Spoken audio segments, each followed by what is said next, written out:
Assalamualaikum warahmatullahi wabarakatuh. Selamat datang di channel DTV Official, media informasi dan edukasi bagi para pejuang pendidikan dan pelajar Indonesia.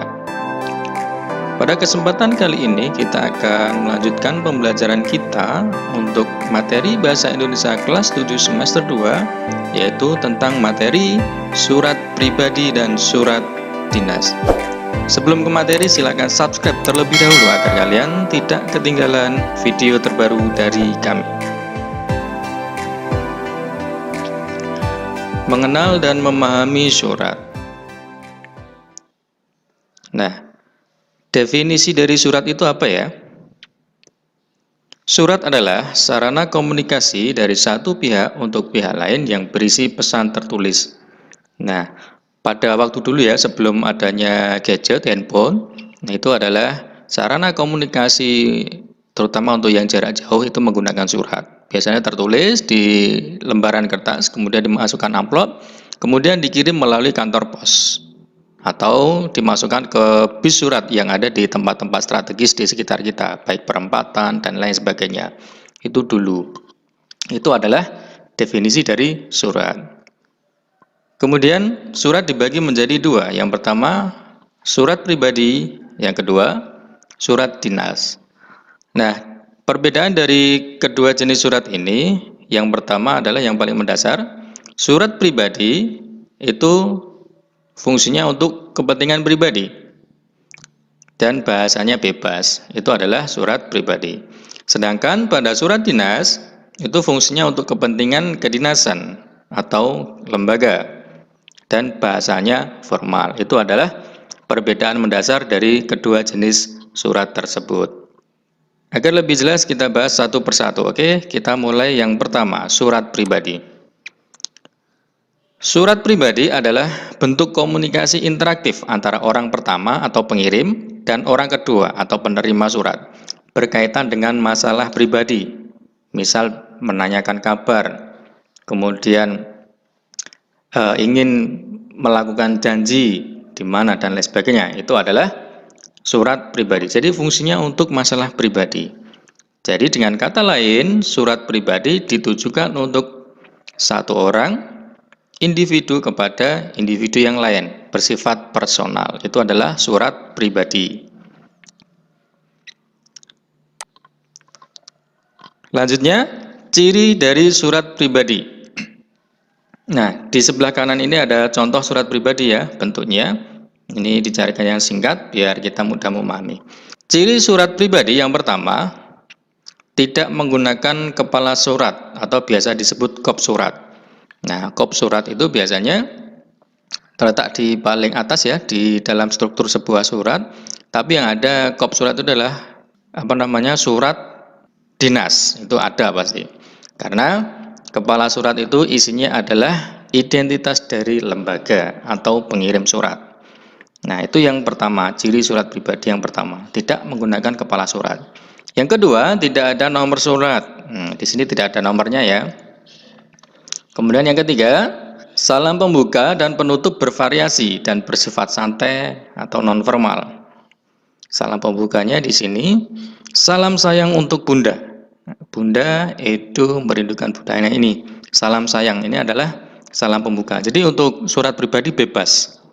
Kemudian selanjutnya penggunaan bahasa bebas sesuai keinginan penulis. Jadi tidak terikat ya. Jadi bahasa percakapan sehari-hari itu adalah sama halnya dengan bahasa dari surat pribadi tersebut. Kemudian yang terakhir adalah format surat bebas. Maksudnya bebas di sini tidak ada patokan ya. Tanggalnya harus di sini, boleh di samping kanan, kemudian tanda tangannya boleh di samping kanan, seperti itu. Jadi bebas formatnya. Nah, itu adalah pembahasan kita mengenai surat pribadi. Selanjutnya, kita akan membahas lebih detail tentang surat dinas. Mengenal surat dinas. Surat dinas adalah surat resmi yang berisi hal-hal berkaitan dengan masalah kedinasan dari suatu lembaga atau instansi tertentu. Contoh dari surat dinas ada surat penugasan, surat pemberitahuan, dan lain-lain. Fungsi dari surat dinas ini adalah menginformasikan atau mengirimkan pesan dari sebuah lembaga atau instansi tertentu kepada instansi lainnya atau lembaga lainnya. Bisa juga dari instansi atau lembaga kepada individu atau personal. Tetapi harus digarisbawahi bahwasanya surat dinas tidak ditulis oleh individu atau perorangan, tetapi ditulis oleh sebuah lembaga atau instansi atau kantor. Itu adalah surat dinas. Selanjutnya, kita bahas ciri-ciri dari surat dinas. Nah, ini ditampilkan contoh dari surat dinas ya. Ciri surat dinas yang pertama, terdapat kop surat dan nama instansi maupun lembaga. Ya, struktur yang pertama paling atas dari surat dinas adalah kop surat. Nah, ini adalah kop surat atau kepala surat. Isinya adalah lembaga atau instansi yang membuat surat. Di sini ya, panitia kegiatan perkemahan Sabtu dan Minggu atau Persami Pramuka SMP Mutiara Harapan 1 Tuban.